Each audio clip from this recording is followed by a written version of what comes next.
नमस्कार, आप सुन रहे हैं रेडियो हिंदुस्तान और मैं हूं आपके साथ स्वयं प्रभा झा। प्रस्तुत कर रही हूं संसार नीति, जिसे लिखा है प्रसिद्ध पत्रकार व लेखक श्री वेद प्रताप वैदिक ने। संसार नीति में आज का विषय है मोदी की यूरोप यात्रा। भारत के प्रधानमंत्री नरेंद्र मोदी की यह यूरोप यात्रा बड़े नाजुक समय में हो रही है। वे सिर्फ 3 दिन यूरोप में रहेंगे और लगभग आधा दर्जन यूरोपीय देशों के नेताओं से मिलेंगे। वे जर्मनी और फ्रांस के अलावा डेनमार्क, स्वीडन, नॉर्वे, आइसलैंड और फिनलैंड के नेताओं से भी भेंट करेंगे। उनके साथ हमारे विदेश मंत्री, वित्त मंत्री आदि भी रहेंगे। कोरोना महामारी के बाद यह उनकी पहली बहुराष्ट्रीय यात्रा होगी। एक तो कोरोना महामारी और उससे भी बड़ा संकट यूक्रेन पर रूसी हमला है।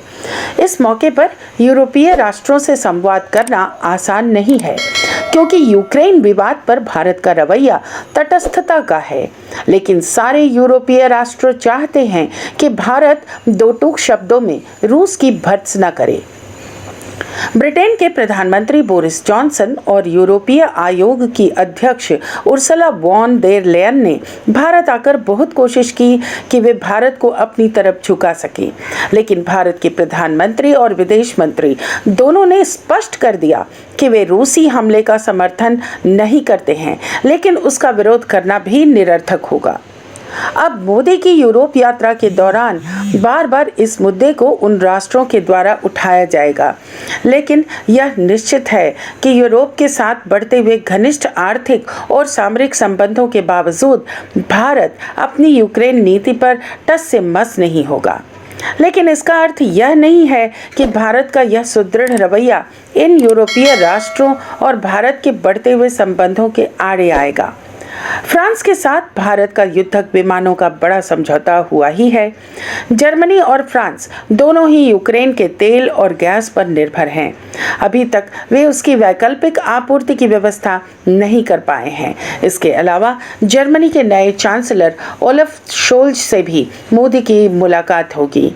नॉर्डिक देशों के नेताओं से मिलकर भारत के व्यापार को बढ़ाने पर भी वे संवाद करेंगे। पिछले 200-250 वर्षों में लगभग सभी प्रमुख यूरोपीय राष्ट्रों ने सारे दक्षिण एशिया, खासकर भारत के कच्चे माल से अरबों खरबों डॉलर बनाए हैं, लेकिन आज इन सारे देशों का भारत के साथ सिर्फ 2% का व्यापार है। 180 करोड़ लोगों के बीच इतने कम व्यापार के कई कारण हैं, लेकिन उसका एक बड़ा कारण यह भी है कि हमारे व्यापारी पूरी तरह अंग्रेजी पर निर्भर हैं। यदि इन देशों की भाषाएं वे जानते होते तो यह व्यापार 10 से 15% आराम से फैल सकता है। यदि भारत और यूरोपीय देशों का राजनीतिक और सामरिक सहयोग बढ़ेगा तो उसका एक बड़ा फायदा यह भी होगा कि अमेरिका और चीन की प्रतिद्वंद्विता में भारत को किसी एक महाशक्ति या गुट के साथ नथी नहीं होना पड़ेगा। संसार नीति में आज इतना ही। सुनते रहिए रेडियो हिंदुस्तान। पानी बचाइए, सबको सिखाइए। नमस्कार।